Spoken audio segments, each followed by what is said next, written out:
Hi ಎಲ್ಲರಿಗೂ ನಮಸ್ಕಾರ. Welcome to my channel. ನಾನಿವತ್ತು ನಮ್ಮ ತರಕಾರಿ ಗಾರ್ಡನಿಂದ ಒಂದು ಪಲ್ಯ ರೆಸಿಪಿನ ನಿಮ್ಮ ಜೊತೆ ಶೇರ್ ಮಾಡ್ಕೊತಾ ಇದ್ದೀನಿ. ಮನೆಯಲ್ಲೇ ಬೆಳೆದಿರುವಂತಹ ತರಕಾರಿಗಳಿಂದ ಡೈಲಿ ಒಂದೊಂದು ರೀತಿಯಾಗಿರುವಂತಹ ಪಲ್ಯನ ಮಾಡ್ಕೊಳ್ತಾ ಇದ್ದೀನಿ.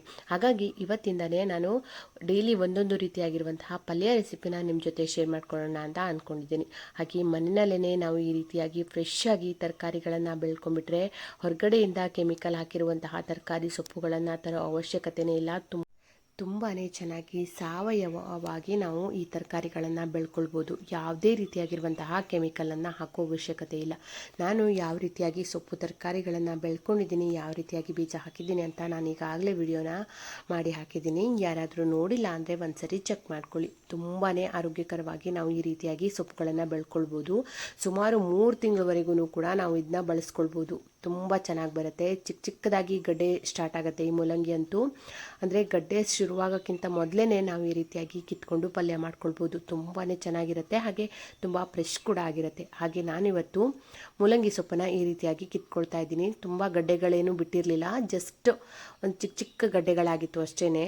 ಈ ರೀತಿ ನಾವು ಮಧ್ಯ ಇದನ್ನ ಕಿತ್ಕೊಳ್ತಾ ಬಂದರೆ ತುಂಬ ಚೆನ್ನಾಗಿ ದೊಡ್ಡ ಗಡ್ಡೆಗಳಾಗುತ್ತೆ ಅಂತ ಮಧ್ಯ ಇರುವಂತಹ ಕೆಲವೊಂದಿಷ್ಟು ಗಡ್ಡೆಗಳನ್ನು ಕಿತ್ಕೊಳ್ತಾ ಇದ್ದೀನಿ. ಸ್ವಲ್ಪ ದಪ್ಪಗಾಗಿದೆ ನಾನು ಹಾಕಿರೋದು. ಹಾಗಾಗಿ ಮಧ್ಯ ಇರುವಂತಹ ಈ ರೀತಿ ಗಡ್ಡೆಗಳನ್ನು ಕಿತ್ಕೊಂಡ್ಬಿಟ್ರೆ ಚೆನ್ನಾಗಿ ಹರಡ್ಕೊಂಡು ಬೆಳೆಯುತ್ತೆ. ಹಾಗೆ ಗಡ್ಡೆ ಕೂಡ ಚೆನ್ನಾಗಿ ಬರುತ್ತೆ ಅಂತ ಈ ರೀತಿಯಾಗಿ ಮಧ್ಯ ಇರುವಂತಹ ಒಂದೊಂದು ಗಡ್ಡೆಗಳನ್ನು ಕಿತ್ಕೊಳ್ತಾ ಇದ್ದೀನಿ.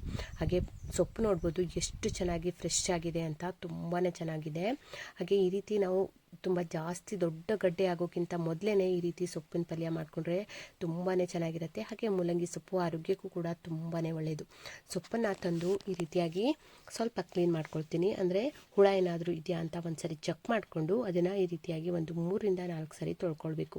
ಸೊಪ್ಪು ಮತ್ತು ಗಡ್ಡೆನ ಸಪ್ರೇಟ್ ಮಾಡಿಕೊಂಡು ಕೂಡ ತೊಳ್ಕೊಳ್ಬೋದು. ನಾನು ಪೂರ್ತಿಯಾಗಿ ಮಣ್ಣನ್ನೆಲ್ಲ ಕೊಡವಿ ತಂದಿದ್ದೀನಿ. ಹಾಗಾಗಿ ಈ ರೀತಿಯಾಗಿ ಸ್ವಲ್ಪನೇ ಹಿಡ್ಕೊಂಡು ಅದನ್ನ ಕ್ಲೀನ್ ಮಾಡ್ಕೊಳ್ತಾ ಇದ್ದೀನಿ. ಒಂದೊಂದು ಗಡ್ಡೆಗಳನ್ನು ಈ ರೀತಿಯಾಗಿ ಹಿಡ್ಕೊಂಡು ಕ್ಲೀನ್ ಮಾಡಿಕೊಂಡ್ರೆ ಬೇಗ ಆಗುತ್ತೆ ಅಂತ ಸೊಪ್ಪು ಮತ್ತು ಗಡ್ಡೆನ ಈ ರೀತಿಯಾಗಿ ಕ್ಲೀನ್ ಮಾಡಿಕೊಂಡು ತಂದ್ಕೊಳ್ತಾ ಇದ್ದೀನಿ. ಒಂದು 3 ರಿಂದ 4 ಸರಿ ನಾರ್ಮಲ್ ವಾಟರಲ್ಲಿ ತೊಳ್ಕೊಂಡ್ರೆ ಸಾಕಾಗುತ್ತೆ.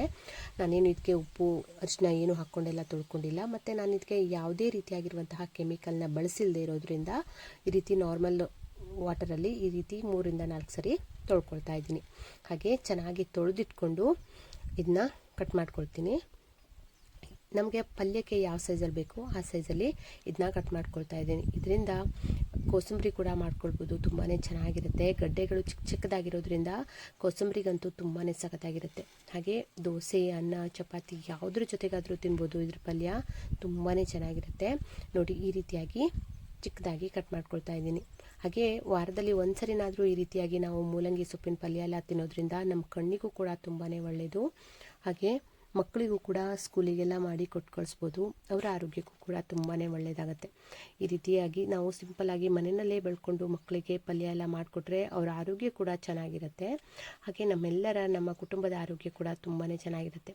ಹಾಗೆ ಸ್ವಲ್ಪ ದೊಡ್ಡದಾಗಿರುವಂತಹ ಗಡ್ಡೆದು ಈ ರೀತಿ ಮೇಲಿನ ಸಿಪ್ಪೆನೆಲ್ಲ ತೆಗೆದು ಈ ಥರ ಮಾಡಿ ಚಿಕ್ಕದಾಗಿ ಕಟ್ ಮಾಡ್ಕೊಳ್ತಾ ಇದ್ದೀನಿ. ಹಾಗೆ ಸೊಪ್ಪು ಮತ್ತು ಈ ಥರ ಮೂಲಂಗಿ ಗಡ್ಡೆ ಎಲ್ಲನೂ ಕೂಡ ಒಟ್ಟಿಗೆ ಸೇರಿಸ್ಕೊಳ್ತಾ ಇದ್ದೀನಿ. ಯಾಕೆಂದರೆ ಇದಕ್ಕೆ ಜಾಸ್ತಿ ಟೈಮ್ ಏನು ಬೇಕಾಗೋದಿಲ್ಲ ಬೇಯೋದಕ್ಕೆ. ನಾರ್ಮಲ್ ಸೊಪ್ಪು ಎಷ್ಟು ಟೈಮಿಗೆ ಬೇಯುತ್ತೋ ಹಾಗೆ ಗಡ್ಡೆನೂ ಕೂಡ ಅಷ್ಟೇ ಟೈಮಲ್ಲೇ ಬೆಂದ್ಕೊಂಡು ಬಿಡುತ್ತೆ. ಹಾಗಾಗಿ ಸೊಪ್ಪು ಮತ್ತು ಗಡ್ಡೆನ ಈ ರೀತಿಯಾಗಿ ಕಟ್ ಮಾಡಿ ಇಟ್ಕೊಂಡಿದ್ದೀನಿ. ಒಂದು ಬಾಣಲಿನ ಬಿಸಿಯಾಗೋದಕ್ಕೆ ಇಟ್ಟು ಅದಕ್ಕೆ 2 ಸ್ಪೂನ್ ಆಗುವಷ್ಟು ಕೊಬ್ಬರಿ ಎಣ್ಣೆ ಹಾಕ್ಕೊಳ್ತಾ ಇದ್ದೀನಿ. ಆಲ್ಮೋಸ್ಟ್ ಕೊಬ್ಬರಿ ಎಣ್ಣೆನಲ್ಲೇ ಅಡುಗೆ ಮಾಡ್ಕೊಳ್ತೀನಿ. ಯಾಕೆಂದರೆ ಕೊಬ್ಬರಿ ಎಣ್ಣೆನ ಮನೆಯಲ್ಲೇ ಮಾಡ್ಕೊಳ್ತೀವಿ. ಹಾಗಾಗಿ ಆದಷ್ಟು ಎಲ್ಲ ಅಡುಗೆನೂ ಕೂಡ ಕೊಬ್ಬರಿ ಎಣ್ಣೆನಲ್ಲೇ ಮಾಡ್ಕೊಳ್ತೀನಿ. ಸ್ವಲ್ಪ ಕಡಿಮೆ ಪ್ರಮಾಣದಲ್ಲೇ ಎಣ್ಣೆನ ಬಳಸ್ಕೊಳ್ತಾ ಇದ್ದೀನಿ. ಎಲ್ಲ ಎಣ್ಣೆ ಆಗಿದ್ರು ಯಾವ ಎಣ್ಣೆ ಆಗಿದ್ರೂ ಅಷ್ಟೇ ಸ್ವಲ್ಪ ಕಡಿಮೆ ಎಣ್ಣೆ ಬಳಸ್ಕೊಳ್ಬೇಕು. ನಾನಿಲ್ಲಿ ಒಂದು 2 ಸ್ಪೂನ್ ಆಗುವಷ್ಟು ಹಾಕ್ಕೊಂಡಿದ್ದೀನಿ. ಎಣ್ಣೆ ಬಿಸಿ ಆದಮೇಲೆ ಕಟ್ ಮಾಡಿ ಇಟ್ಕೊಂಡಿರುವಂತಹ ಈರುಳ್ಳಿನ ಹಾಕ್ಕೊಳ್ತಾ ಇದ್ದೀನಿ. ನಾನು 2 ಚಿಕ್ಕದಾಗಿರುವಂತಹ ಈರುಳ್ಳಿ ಇತ್ತು, ಹಾಗಾಗಿ 2 ಈರುಳ್ಳಿನ ಹಾಕಿ ಚೆನ್ನಾಗಿ ಇದನ್ನ ಫ್ರೈ ಮಾಡ್ಕೊಳ್ತಾ ಇದ್ದೀನಿ. ಈರುಳ್ಳಿ ಸ್ವಲ್ಪ ಚೆನ್ನಾಗಿ ಫ್ರೈ ಮಾಡ್ಕೊಳ್ಬೋದು. ನಾವು ಇದೇ ರೀತಿಯಾಗಿ ಸಿಂಪಲ್ಲಾಗಿ ಪಲ್ಯ ಮಾಡಿಕೊಂಡ್ರೂ ಕೂಡ ತುಂಬಾ ರುಚಿಯಾಗಿರುತ್ತೆ. ಈಗ ಕಟ್ ಮಾಡಿ ಇಟ್ಕೊಂಡಿರುವಂತಹ ಸೊಪ್ಪು ಮತ್ತು ಮೂಲಂಗಿ ಗಡ್ಡೆ ಎರಡನ್ನೂ ಕೂಡ ಸೇರಿಸ್ಕೊಳ್ತಾ ಇದ್ದೀನಿ. ಈ ರೀತಿಯಾಗಿ ಸೊಪ್ಪು ಮತ್ತು ಗಡ್ಡೆ ಹಾಕಿದ ಮೇಲೆ ಒಂದು ಲಿಡ್ಡನ್ನು ಕ್ಲೋಸ್ ಮಾಡಿ ಅದು ಬೇಯಿಸ್ಕೊಳ್ಬೇಕು. ಅದು ಪೂರ್ತಿಯಾಗಿ ಬೇಯಬೇಕು. ಅಲ್ಲಿ ತನಕ ಬೇಯಿಸ್ಕೊಳ್ಬೇಕು. ಅಂದರೆ ಒಂದು 3/4% ಬೇಯಬೇಕು, ಅಲ್ಲಿ ತನಕ ಬೇಯಿಸ್ಕೊಳ್ಬೇಕಾಗತ್ತೆ. ನಾವು ಈಗಲೇ ಅದಕ್ಕೆ ಎಲ್ಲ ಇಂಗ್ರೀಡಿಯೆಂಟ್ಸ್ನೂ ಹಾಕಿಬಿಟ್ರೆ ಆಮೇಲೆ ಉಪ್ಪು ಜಾಸ್ತಿ ಆಗೋ ಚಾನ್ಸಸ್ ಇರುತ್ತೆ. ಯಾಕೆಂದರೆ ಸೊಪ್ಪು ತುಂಬ ಇರುತ್ತಲ್ವ ನಾವು ಬೇಯೋದಕ್ಕೆ ಹಾಕಿದಾಗ. ಹಾಗಾಗಿ ನಾವು ಸೊಪ್ಪಿ ಹಾಕಿದ ತಕ್ಷಣವೇ ಅದಕ್ಕೆ ಉಪ್ಪು ಖಾರದ ಪುಡಿ ಎಲ್ಲ ಹಾಕ್ಕೊಳ್ಬಾರ್ದು. ಅದು ಸ್ವಲ್ಪ ಬೆಂದ ಮೇಲೆ ನಾವು ಮಸಾಲೆಗಳನ್ನೆಲ್ಲ ಹಾಕ್ಕೊಳ್ಬೇಕು. ಅಷ್ಟರಲ್ಲಿ ಒಂದು ಸ್ವಲ್ಪ ಪಾತ್ರೆಗಳೆಲ್ಲ ಇದ್ವು, ಅವ್ರನ್ನೆಲ್ಲ ಕ್ಲೀನ್ ಮಾಡ್ಕೊಳ್ತಾ ಇದ್ದೀನಿ. ಅಡುಗೆ ಮಾಡ್ತಾನೆ ನಾವು ಪಾತ್ರೆ ಕ್ಲೀನಿಂಗ್ ಕೆಲಸನೂ ಕೂಡ ಮಾಡ್ಕೊಬಿಟ್ರೆ ಬೇಗ ಆಗುತ್ತೆ ಅಂತ. ಎಲ್ಲ ಕೆಲಸನೂ ಕೂಡ ಬೇಗ ಆಗುತ್ತೆ. ಪಟ್ ಅಂತ ನಾವು ಎಲ್ಲ ಕೆಲಸನೂ ಅಡುಗೆ ಕೆಲಸ ಎಲ್ಲ ಮುಗಿಸ್ಕೊಂಡು ಬಿಡ್ಬೋದು. ಈ ರೀತಿಯಾಗಿ ಪಾತ್ರೆ ಎಲ್ಲ ಒಟ್ಟು ಹಾಕೊಂಡು ಇಟ್ಕೊಂಡ್ಬಿಟ್ರೆ ಆಮೇಲೆ ಜಾಸ್ತಿ ಆಗಿಬಿಡುತ್ತೆ ಅಂತ ಅಡುಗೆ ಮಾಡ್ತಾನೆ ಪಾತ್ರೆಗಳೆಲ್ಲನೂ ಕೂಡ ವಾಶ್ ಮಾಡ್ಕೊಂಡ್ಬಿಡ್ತೀನಿ. ಹಾಗೆ ನೋಡಿ ಸೊಪ್ಪೀಗ 3/4% ಬೆಂದಿದೆ, ಕಡಿಮೆ ಆಗಿದೆ ನೋಡಿ, ತುಂಬ ಆಗಿತ್ತು. ಈಗ ಇದಕ್ಕೆ ರುಚಿಗೆ ತಕ್ಕಷ್ಟು ಉಪ್ಪನ್ನು ಹಾಕ್ಕೊಳ್ತಾ ಇದ್ದೀನಿ. ಹಾಗೆ ಖಾರ ನೋಡಿಕೊಂಡು ಅಚ್ಚ ಖಾರದ ಪುಡಿನ ಹಾಕ್ಕೊಳ್ಬೇಕು.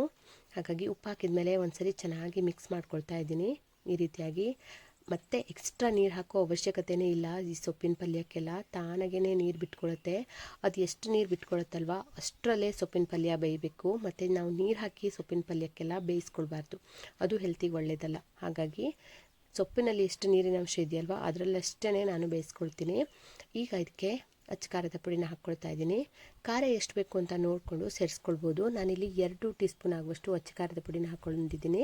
ಹಾಗೆ ಒಂದು 3 ಟೇಬಲ್ ಸ್ಪೂನ್ ಆಗುವಷ್ಟು ಹಸಿ ತೆಂಗಿನ ತುರಿನ ಹಾಕಿ ಚೆನ್ನಾಗಿ ಮಿಕ್ಸ್ ಮಾಡ್ಕೊಳ್ತಾ ಇದ್ದೀನಿ. ಹಸಿ ತೆಂಗಿನ ತುರಿ ಇಷ್ಟ ಇಲ್ಲ ಅನ್ನೋರು ಸ್ಕಿಪ್ ಮಾಡ್ಬೋದು. ಹಸಿ ತೆಂಗಿನ ತುರಿ ಹಾಕೋದ್ರಿಂದ ಟೇಸ್ಟು ತುಂಬಾ ಚೆನ್ನಾಗಿ ಬರುತ್ತೆ.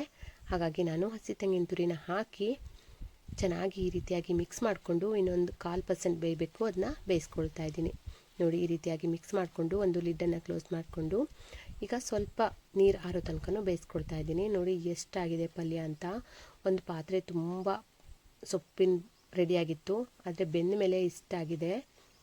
ಈಗ ನೋಡಿ ನೀರು ಆಲ್ಮೋಸ್ಟ್ ಆರ್ಕೊಂಡಿದೆ. ನಾನಿವತ್ತು ಬೆಳಿಗ್ಗಿನ ತಿಂಡಿಗೆ ದೋಸೆ ಜೊತೆಗೆ ಈ ಪಲ್ಯನ ಮಾಡ್ಕೊಂಡಿದ್ದೆ. ಹಾಗಾಗಿ ರಾತ್ರಿಯೇ ಹಿಟ್ಟನ್ನೆಲ್ಲ ರುಬ್ಬಿ ಇಟ್ಕೊಂಡಿದ್ದೆ. ಈ ರೀತಿ ಬೆಳಿಗ್ಗೆ ದೋಸೆನ ಹಾಕ್ಕೊಳ್ತಾ ಇದ್ದೀನಿ. ದೋಸೆ ಚಪಾತಿಗೆಲ್ಲ ಅಂತೂ ಈ ಪಲ್ಯ ತುಂಬ ಅಂದರೆ ತುಂಬಾ ಸಖತ್ತಾಗಿರುತ್ತೆ. ಬಿಸಿ ಬಿಸಿಯಾಗಿ ದೋಸೆ ಮಾಡಿಕೊಂಡು ಈ ರೀತಿ ಸೊಪ್ಪಿನ ಪಲ್ಯ ಹಾಕ್ಕೊಂಡು ತಿಂತಾಯಿದ್ರೆ ನಿಜವಾಗ್ಲೂ ತುಂಬ ಅಂದರೆ ತುಂಬ ಸಖತ್ತಾಗಿರುತ್ತೆ. ಈಗ ದೋಸೆನ ಈ ರೀತಿಯಾಗಿ ಹಾಕಿ ಮುಚ್ಚಿಟ್ಟು ಬೇಯಿಸ್ಕೊಳ್ತಾ ಇದ್ದೀನಿ. ಈಗ ದೋಸೆ ಕೂಡ ರೆಡಿಯಾಗಿದೆ. ಇದನ್ನ ಓಪನ್ ಮಾಡಿಕೊಂಡು ಮೇಲಿಂದ ಬೇಕಾದರೆ ತುಪ್ಪ ಅಥವಾ ಎಣ್ಣೆ ಏನಾದರೂ ಹಾಕ್ಕೊಳ್ಬೋದು. ನಾನಿಲ್ಲಿ ಏನೂ ಹಾಕ್ಕೊಳ್ತಾ ಇಲ್ಲ. ಹಾಗೇನೇ ಈಗ ದೋಸೆ ತೆಗೆದು ಹಾಕ್ಕೊಳ್ತಾ ಇದ್ದೀನಿ. ಬಿಸಿ ಬಿಸಿ ದೋಸೆ ಜೊತೆಗೆ ಮೂಲಂಗಿ ಸೊಪ್ಪಿನ ಪಲ್ಯ ಅನ್ನದ ಜೊತೆ ಸೈಡ್ ಡಿಶ್ ಆಗಿನೂ ಕೂಡ ತಿನ್ಬೋದು. ತುಂಬಾ ಸಖತ್ತಾಗಿರುತ್ತೆ. ಒಮ್ಮೆ ಈ ರೀತಿಯಾಗಿ ಸಿಂಪಲಾಗಿ ಮೂಲಂಗಿ ಪಲ್ಯನ ಟ್ರೈ ಮಾಡಿ. ತುಂಬ ಟೈಮ್ ಬೇಕು ಅಂತಲೂ ಇಲ್ಲ, ಬೇಗ ಕೂಡ ಮಾಡ್ಕೊಳ್ಬೋದು. ಮನೆಯಲ್ಲೇ ಈ ರೀತಿಯಾಗಿ ಸೊಪ್ಪುಗಳನ್ನೆಲ್ಲ ಬೆಳ್ಕೊಂಡ್ಬಿಟ್ರೆ ನಮಗೆ ಯಾವಾಗ ಬೇಕು ಆವಾಗ ಈ ಸೊಪ್ಪನ್ನು ಕಟ್ ಮಾಡಿಕೊಂಡು ಪಲ್ಯ ಮಾಡ್ಕೊಳ್ಬೋದು. ಮತ್ತು ಸುಮಾರು ಒಂದು 3 ತಿಂಗಳ ತನಕ ನಾವು ಈ ಪಲ್ಯಗಳನ್ನು ಮಾಡ್ಕೊಳ್ಬೋದು. ಅಂದರೆ ನಾವು ಇದರ ಆರೈಕೆ ಮಾಡೋದು ಸುಮಾರು 1 ತಿಂಗಳಷ್ಟೇ, ಅದ್ರ ಬಳಕೆ ಮಾಡೋದು ಸುಮಾರು 3 ತಿಂಗಳಷ್ಟು ಮಾಡ್ಕೊಳ್ಬೋದು. ತುಂಬಾ ರುಚಿಯಾಗಿರುವಂತಹ ಹಾಗೆ ಹೆಲ್ದಿ ಆಗಿರುವಂತಹ ಮೂಲಂಗಿ ಸೊಪ್ಪಿನ ಪಲ್ಯ ದೋಸೆ ಜೊತೆಗೆ ರೆಡಿ ಆಯಿತು. ಹಾಗೆ ಇದಾಗಿತ್ತು ಇವತ್ತಿನ ವಿಡಿಯೋ. ಈ ವಿಡಿಯೋ ನಿಮಗೆ ಸ್ವಲ್ಪನಾದರೂ ಇಷ್ಟ ಆಗಿದ್ರೆ, ಯೂಸ್ಫುಲ್ ಅಂತ ಅನಿಸಿದ್ರೆ ಪ್ಲೀಸ್ ಒಂದು ಲೈಕ್ ಕೊಡಿ. ಹಾಗೆ ನಿಮ್ಮ ಫ್ರೆಂಡ್ಸ್ ಆ್ಯಂಡ್ ಫ್ಯಾಮಿಲಿಗೆಲ್ಲ ಶೇರ್ ಮಾಡ್ಕೊಳ್ಳಿ. ಹಾಗೆ ನನ್ನ ಚಾನೆಲ್ಗೆ ಯಾರೆಲ್ಲ ಹೊಸದಾಗಿ ನೋಡ್ತಾ ಇದ್ದರೆ ಪ್ಲೀಸ್ ಸಬ್ಸ್ಕ್ರೈಬ್ ಮಾಡಿಕೊಂಡು ನಿಮ್ಮ ಫ್ರೆಂಡ್ಸ್ ಆ್ಯಂಡ್ ಫ್ಯಾಮಿಲಿ ಜೊತೆ ಎಲ್ಲ ಶೇರ್ ಮಾಡ್ಕೊಳ್ಳಿ. ಹಾಗೆ ನಿಮ್ಮ ಅನಿಸಿಕೆನ ನನಗೆ ಕಮೆಂಟ್ ಮಾಡಿ ತಿಳಿಸಿ. ಹಾಗೆ ಈ ವಿಡಿಯೋದ ಬಗ್ಗೆ ನಿಮಗೆ ಏನು ಅನ್ನಿಸ್ತು ಅಂತ ನನಗೆ ಕಮೆಂಟ್ ಮಾಡಿ ತಿಳಿಸಿ. ಮುಂದಿನ ವಿಡಿಯೋದಲ್ಲಿ ಮತ್ತೆ ಸಿಗ್ತೀನಿ. ಅಲ್ಲಿವರೆಗೂ ಥ್ಯಾಂಕ್ ಯು.